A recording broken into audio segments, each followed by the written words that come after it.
Chris, if you could lead in to say, I talk to 1,500 people a month that are designing websites. And the first thing that I ask them, do you have an marketing automation platform?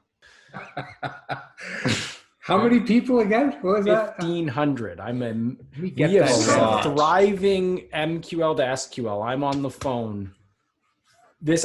I should be doing calls right now. That's what I should be doing. I don't have time for this podcast. Yeah, I'd be doing 40 calls. I'd be doing 40 calls right now.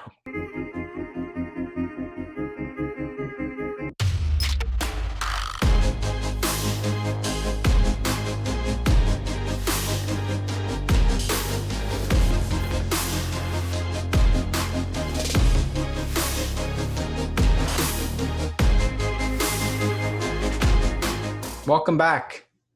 GooseDigital.com, Wing It Podcast. Who do we have? Robin Kroll. Chris O'Neill. Kevin Butler. Michael Texani. All right, everyone. What number podcast is this? Yeah, you sort of glossed over that. I know, I forgot, right? because I don't know what the podcast numbers are anymore. I forget. 49, 64? No, we're in the 50s. 55. There we go. 56. 56. Awesome. We're talking about website design. We're talking about what a lot of people are going through now is brand refreshes and building out new web experiences on their CMS. We're actually doing that ourselves. So this is March 12th. We're recording this, 2021. We're going to be live in about 4 weeks with a brand new website design. And we thought, well, as we do for our clients and others that are out there in this process, they may be leaving the marketing automation platform thought process too long, until they've already kind of baked out their site map and baked out their page designs, and potentially even the thing is about to go live, and then they're engaging their automation process at that point. And what we want to talk about today is actually bringing that forward into the website design process and why that's really important. If you leave it to the end, some of the things that you might miss as opportunities and have to go back and redo. So that's what we're going to talk about. And the good news about this one is that when you can go to our new website, and even today, if you go to our current website, if you do go to our new website, that's it's been fully taken into consideration along the way. So to kick this off, we got 3 areas that if you leave it too late, you could sacrifice. So we're going to start off with the first one, which is the ability to track your customer journeys. So I'm going to point over to Robin over there. Over there. Yeah. Yeah. It's really interesting because if you think about, the planning and your customer journeys and how your customers are going to engage with your website, your different pages and the content, there's just so much that you can do to both facilitate their journey through the website, as well as to be able to measure to measure and to monitor that. And without having a marketing automation platform in place, you don't have that ability. And that's going to range from, where your customers are entering from, where they're first visiting, how much time they're spending, as well as what is their journey and their path from page to page. You're going to have an objective of where you want them to go and the type of content you want them to digest, as well as their end goals. And just having that, your platforms in place, it allows you to both help direct and then attract how effective that direction and that journey is. And this isn't web analytics. This is really around the customer. This is all around the customer. So, it's a good point you mentioned the customer, because there are going to be several different types of customers, and they're going to have different journeys, and you're going to want to be able to measure what that journey looks like for your different customer segments. I'm so glad you said that. I think As marketers, we sit and we try to map out exactly what the journey is for a lead to an account to a customer, but sometimes they don't take the path that we think, right? And so that ability to track and analyze the behaviors and then try to correlate those behaviors with some sort of assumed level of interest or perhaps like need that's unearthed is so critical. And that can't happen without the tracking part of this equation fully locked in and loaded. Yeah, I get, there's so much that you can put in to try and help direct that journey, which is really going to be your starting point, right? Thinking what the logical journey might be for a particular segment. But there's so much that you are going to learn. You're going to have to learn as your unique customers visit the website and say, are they really following that path? And that, that sort of goes back to the fact, did we actually, hopefully the website was constructed in a way that navigation, that path is pretty straightforward, but you're always going to learn something. Maybe a particular piece of content is obvious what the next step will be, or that it actually takes multiple steps for a customer to get to that end goal. And that's why another reason why the tracking is really important. Or, so in addition, what if the customer or prospect does something of significant note? They view a pricing page and it triggers an alert to your Chris O'Neill equivalent to say sales, all of a sudden a behavior has really shown something. And then that could be a directive to sales to say, okay, now we've really got to make an effort to prioritize this individual for reach out.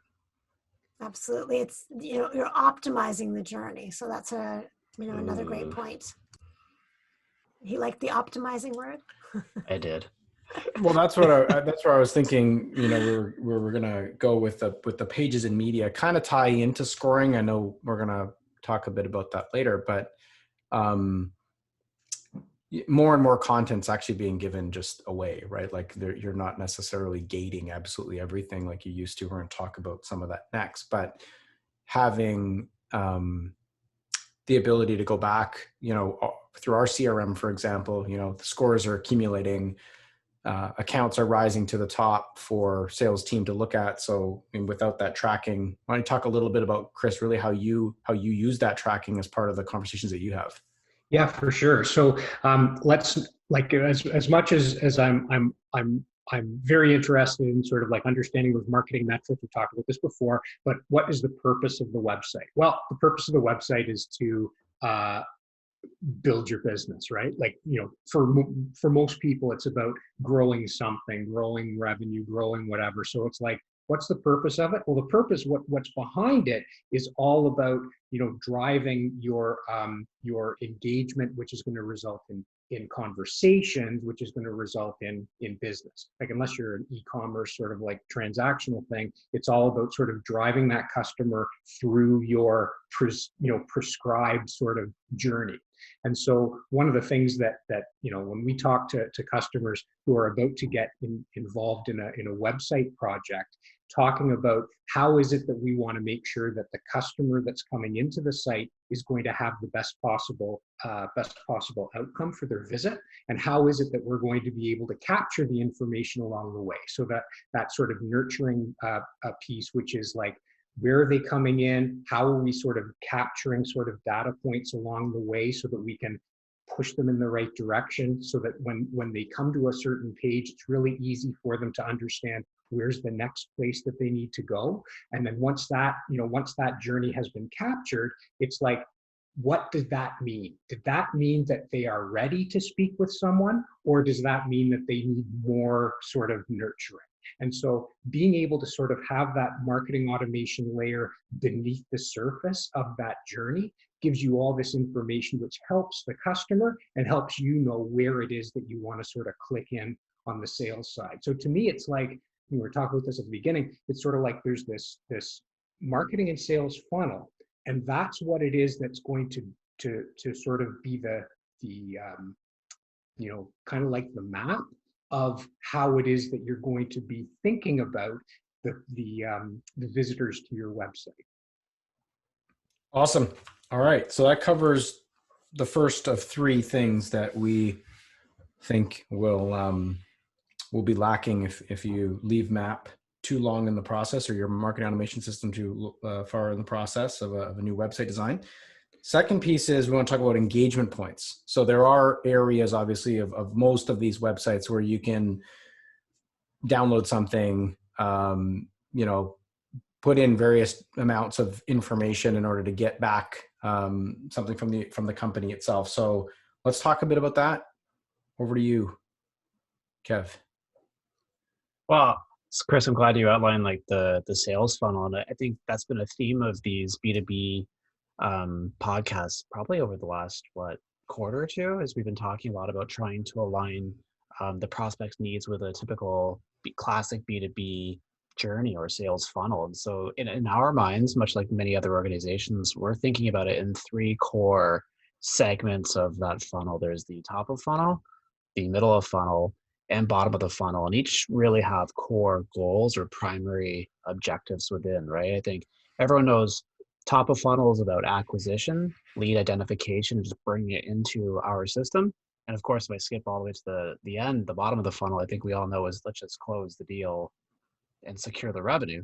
And then there's that middle of the funnel, which is probably the most unique of the three stages within the funnel, right? Is it a transition to sales? Is it a true active opportunity identified? But trying to then use each of these funnels, that's kind of how we would talk about it at Goose. But trying to then use the tool and within the website structure to effectively help move the lead into the next appropriate stage. So some of that on a website design is what, like your forms? Yeah, so maybe if we talk about, we'll talk about the top of the funnel first. I think, yeah, as we talked about acquisition, certainly forms is a very big part of that, landing pages, and just what are the parts of marketing automation related to the website that can really truly capture the lead, right? Yeah. So if you've got, for example, I mean, on our website, you can just put an email address in to get a cheat sheet on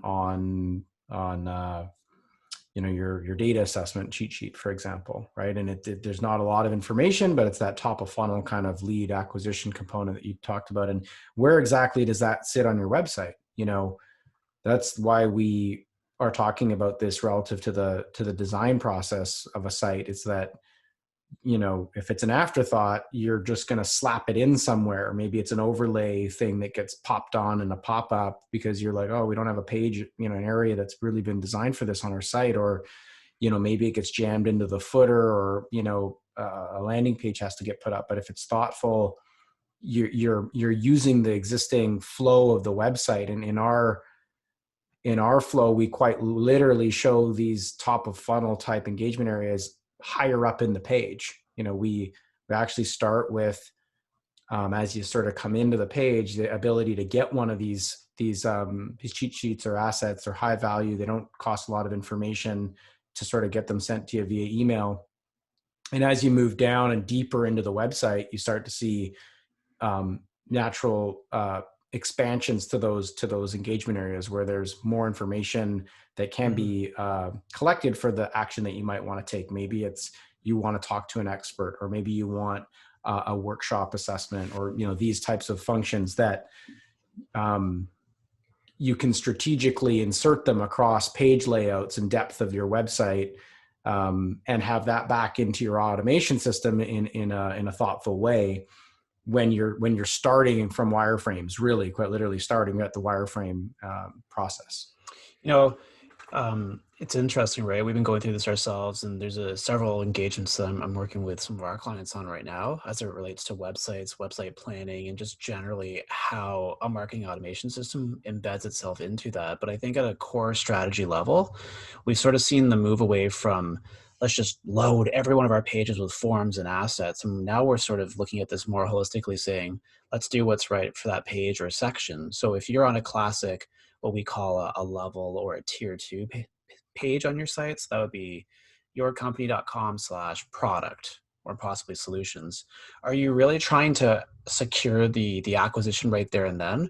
Or is the purpose of the page to push the visitor into the next tier or the next sort of level of page, because that's where the real nitty gritty information is. And if that's the latter, then really the purpose of that tier 2 page is to say, let's give them enough information so that the visitor, he or she, can make the right decision to say, I'd like to learn more about this, or no, this, as I understand it, isn't what I'm looking for today.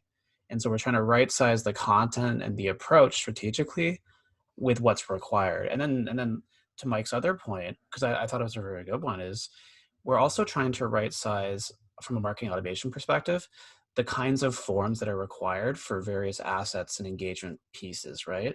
If you're asking for a demo, you're more willing to give more information about yourself, your business needs. If it's just a checklist of, I don't know, top 5 data considerations, maybe we don't have the right to ask that much information, and we're going to streamline it by just grabbing an email address and a first name. And that's the one significant transition that I've seen from marketers, is now we're starting to really ask, what can we get away with? What's needed here? You don't have to sign up your whole life and family for a checklist download, right? I think that's one of the things, one of the 100%. big things that's changed, Kev, sorry, Mike, is that the expectation now is that I'm not going to have to sort of give up all my information in order to get a piece, like some like piece of information. It used to be that was like routine, but now it's like, no. And I think, you know, the marketing leaders out there are basically making all that information available. They make it available because the marketing automation system, the marketing automation platform underneath that website is able to pick up the information that you need to score that customer anyway. So you don't need them to say, yes, I want a demo, or I want to speak to a sales rep in order to give them information. So now that people are saying, yeah, my website, it is important that it sort of has the key information and educational and so forth, but also it is going to help me understand my customer better, understand how I can improve their experience of our company better. And it will also not annoy the customer by having sales reps calling them all the time when they're not ready to actually talk. It's a big part of it. Yeah. I do think there's another half of that equation too, which is, we know not every visitor fills out a form. They just don't want to, they don't feel they need to, like whatever the reason. And so I think a lot of marketers also sit there. Your point is probably the majority of the point, but I think the other side of it is marketers are sitting there saying, you know, I would rather have our visitors anonymously read our content than not read it at all. And that's the sort of balance they're trying to make. And maybe we'll just give this one away for free because we're probably only going to get 8% conversion at best on this landing page. And so we have ways in which we think we can drive people to this site, or we'll take our chances feeling good about the content we have, the value proposition we offer, and we'll just see what happens, right? And our targeting and subsequent programs is getting better too. But I think that's a really good point.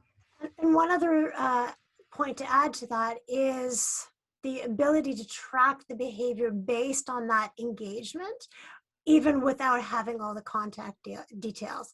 So understanding that even if you're not providing your name and your company, all those details, you are able to see the flow from one page to the next, what's being the type of content that is being digested.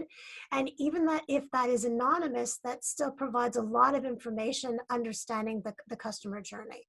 So there's a lot of value to that. And I think that's something else the marketers are picking up on, that there isn't just value when somebody submits all their contact information. There is a lot of value to understanding the flow of just the, you know, the visit through the website.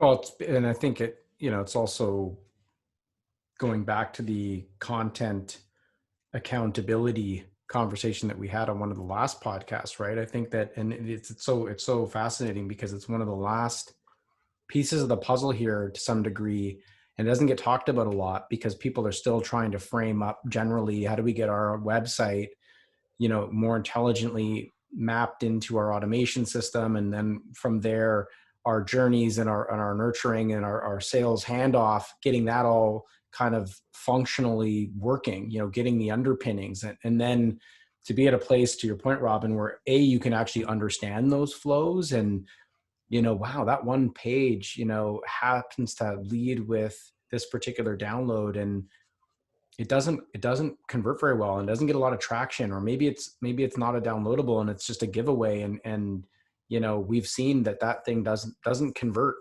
to sales, but it's got a lot of downloads, and we can tell that all the deals that we've closed, they've never looked at that one particular PDF, although for whatever reason it's one of our most downloaded or trafficked PDFs that we have on our website. Well, why is that? We don't know. So I think that there's not a lot of that. Like, I'm sure there's organizations that do that, but I can tell you, we talk to a lot of companies, and that's a level of sophistication that is just nowhere close to the most organizations. Few, very, very few. Yeah. And it makes sense, right? Like, that's the nitty gritty of it. When I think a lot of organizations are like, you know what, we'd rather go back and find the next batch of leads who will become customers.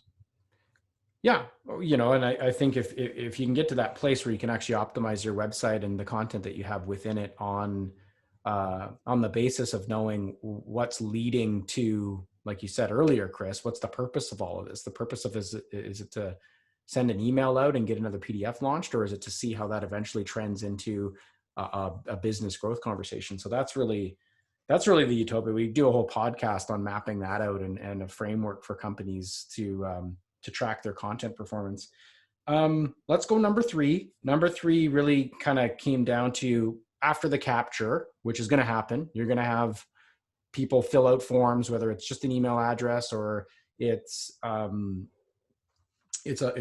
larger form because it's a requested demo, it's a workshop, or whatever that happens to be. And you're going to have all this traffic coming to your website that you've been that are part of your marketing material generally, that's rolling all through it. So then it comes really down to the ability to affect that journey. Your nurturing, your scoring, and your CRM. So for that, maybe Chris, if you want to touch a little bit on this, that would be kind of the third area that we've So I know that when I talking to multiple people in various sort of verticals throughout the week, one of the things that's becoming more and more sort of like more common is to really have that conversation around, okay, we're looking at a web refresh, and we're looking to kind of where do we slide that marketing automation piece in. And so when we really sort of talk about what it means to have the map in there, it basically means equipping the people who are going to be speaking with those customers when the conversation time is right. What have they been doing? What have they been looking at, and sort of what have they been looking at? So one of the things that is very fortunate that I have going for me at Goose is the fact that we've got like a timeline of being able to see where a person has sort of engaged with us. What was that sort of initial piece of information that they downloaded, or what was that webinar that they signed up for, or whatever. So without needing to go anywhere except into my marketing automation platform, I can see sort of the key points of the journey that they have taken. And the reason that helps is that I can have a very contextual conversation with them about what it is that they have seen. I can maybe make a couple of assumptions through what it is that they have done, and as a result, the conversation can be very effective.